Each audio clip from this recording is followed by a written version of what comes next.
Bonjour à toutes et bonjour à tous, c'est Gabriel pour Clubic et aujourd'hui on va essayer de répondre à la question suivante: est-il nécessaire de dépenser plus de 200 € dans un smartphone pour qu'il réponde à toutes nos attentes?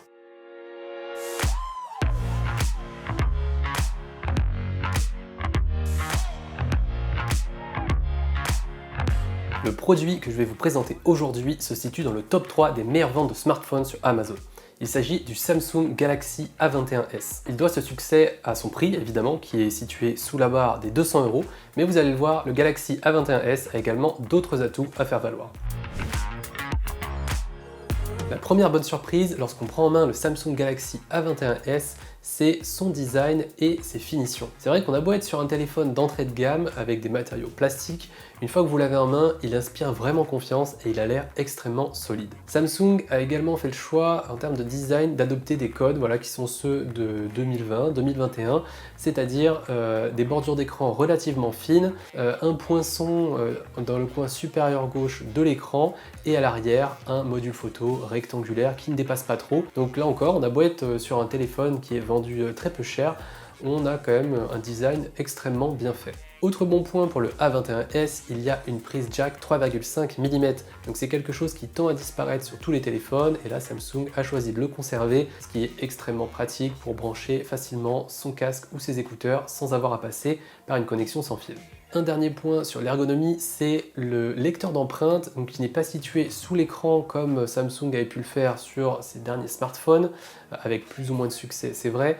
Cette fois, on se retrouve donc avec un lecteur d'empreintes à l'arrière qui est à la fois simple à utiliser et super efficace, et donc on n'en demande pas plus. Et si maintenant on parlait un peu de la qualité photo de ce smartphone, donc il faut savoir qu'il est équipé de 4 modules à l'arrière, un capteur principal grand angle de 48 mégapixels, un ultra grand angle de 8 mégapixels et les deux autres capteurs sont dédiés à la profondeur de champ, donc ça c'est pour faire les portraits, mais globalement voilà, je peux vous dire qu'il prend des photos qui sont plutôt de très bonne qualité lorsqu'on est en plein jour. Alors on a un rendu des couleurs qui est peut-être un peu vif, c'est des couleurs qui sont très flatteuses mais qui sont pas naturelles.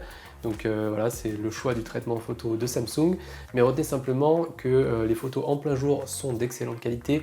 Les portraits sont également plutôt pas mal, même s'il y a parfois des petits problèmes sur les détourages. Le téléphone pêche simplement sur des photos de nuit, mais là, on pouvait s'en douter.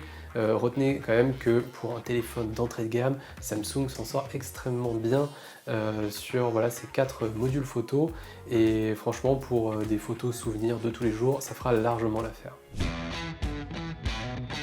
Alors pour l'instant, le tableau a l'air idyllique, mais évidemment Samsung a dû faire des concessions pour proposer son smartphone sous la barre des 200 €. On voit 3 principales concessions et la première c'est l'écran. Il faut savoir que Samsung est assez réputé pour la qualité de ses écrans et généralement intègre la technologie OLED dans ses téléphones. Ici ce n'est pas le cas, on a une technologie TFT, on a une définition qui est seulement HD, donc c'est relativement bas, on va dire que c'est le minimum syndical pour cette diagonale d'écran. Donc l'affichage n'est pas extrêmement précis, en revanche la luminosité est suffisamment importante pour utiliser sans problème le téléphone en extérieur. On a également des couleurs qui sont un peu moyennes, la colorimétrie n'est pas très bien réglée, malheureusement on ne peut pas ajuster ça dans les paramètres.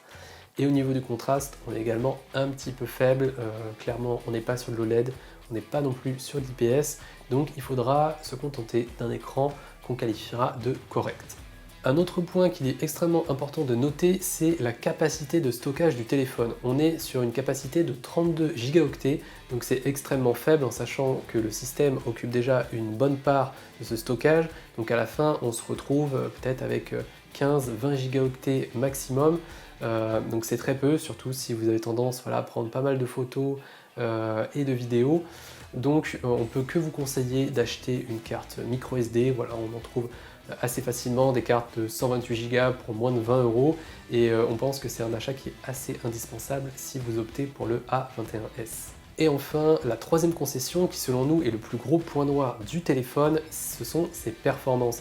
Samsung a choisi donc d'intégrer un processeur 8 cœurs, un processeur maison qui permet de faire tourner le téléphone correctement, c'est-à-dire vous ne verrez pas forcément d'énormes ralentissements au quotidien, mais n'espérez pas non plus des merveilles de ce processeur. Il faut savoir que Fortnite par exemple ne se lance pas du tout, voilà, il considère que le téléphone n'est pas assez puissant. On a réussi à faire tourner d'autres jeux dessus, comme Call of Duty Mobile, dans des réglages de qualité faible. Donc clairement, si vous voulez jouer, c'est pas le téléphone qu'il vous faut. Après, pour un usage, on va dire, plus classique, avec de la navigation web, des réseaux sociaux, du streaming, là-dessus, il n'y a aucun problème.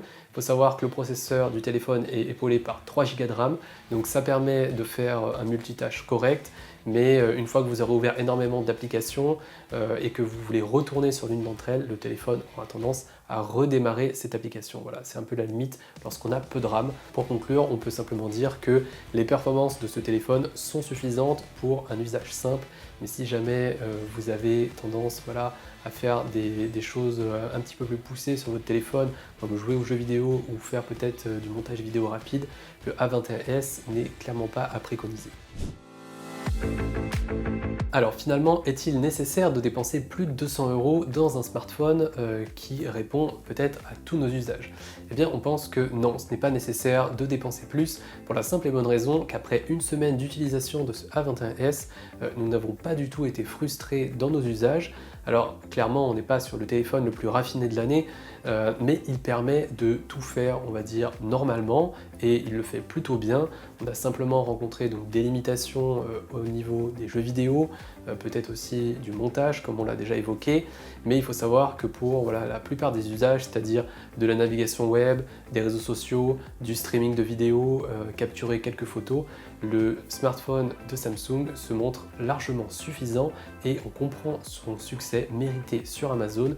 Pour nous, le Samsung Galaxy A21s est clairement un des meilleurs rapports qualité-prix à ce jour.